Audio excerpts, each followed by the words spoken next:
This week in PC gaming, well, not a lot.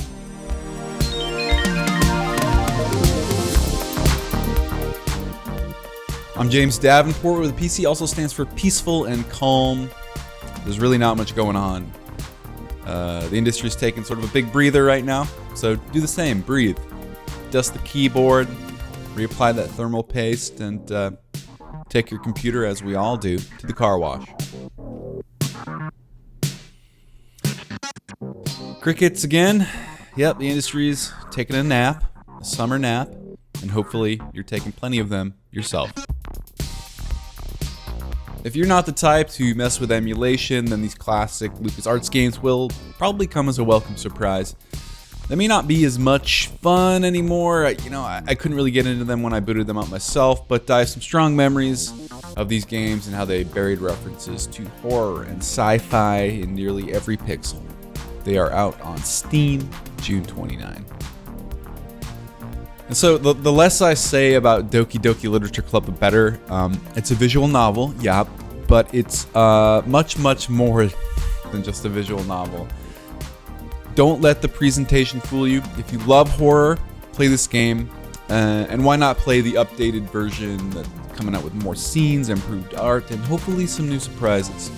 It's out June 30th. Alright, so rather than look at the week ahead, mostly because the week ahead is about as exciting as a season-ending Warzone event, let's cast a wider net post E3 and check in on all the big games that we know are coming out by the end of 2021. There's a lot more coming out than we'll talk about today, but let's just check in on stuff that I think will be interesting to the most people. Go to PCGamer.com for the full spiel there. We have an article with pretty much every release that you need to know. Let's just look over some that are set in stone after E3. July is largely defined by Monster Hunter Stories 2.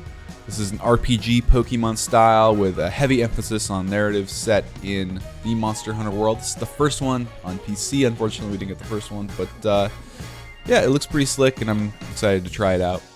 August 25th, finally, this one's for me. Psychonauts 2, a sequel to the classic 3D platformer from Double Fine, finally out.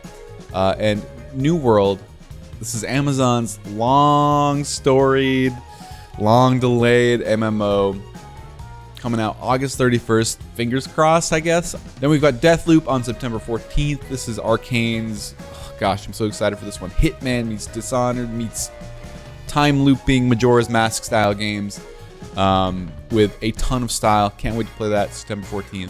October 12th, we've got Back 4 Blood. It's essentially Left 4 Dead 3, made by Troll Rock Studios, so hopefully, it looks like a good zombie shooter. Hopefully the charm is still there. October 26th, we got Marvel's Guardians of the Galaxy.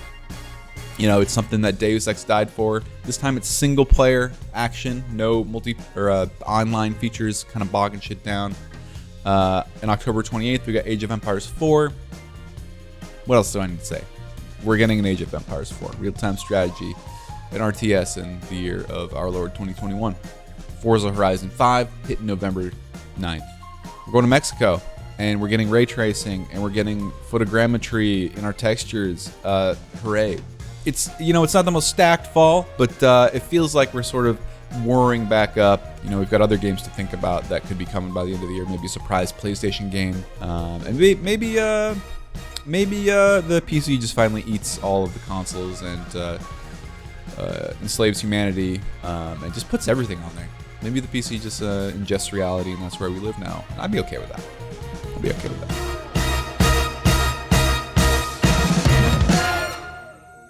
This week in PC Gaming was brought to you by your backlog. It's a huge trove of near infinite treasure, and it can afford to buy this ad spot for months, so maybe go do some good with all these games collecting dust in your library, unloved. Me, I've already wrapped Mad Max, had a great time with that, and I'm thinking Paradise Killer or maybe Kane and Lynch 2 next. Let me know what you're going to play. And that's it for this week in PC Gaming. For more PC Gaming news, reviews, whatever you need to know, go to PCGamer.com. It's a website. It's got the name on the tin. You know what to expect. Or check out the weekly podcast I host, the PC Gamer Show. this week. I don't know, maybe we'll do a recap of E3. I got to figure out what we're going to do. Maybe we just like talk our backlogs. We'll see. It'll probably be a much more conversational episode. There's not a ton of news hitting. Find it wherever you subscribe to podcasts. And until next week, don't forget to game on.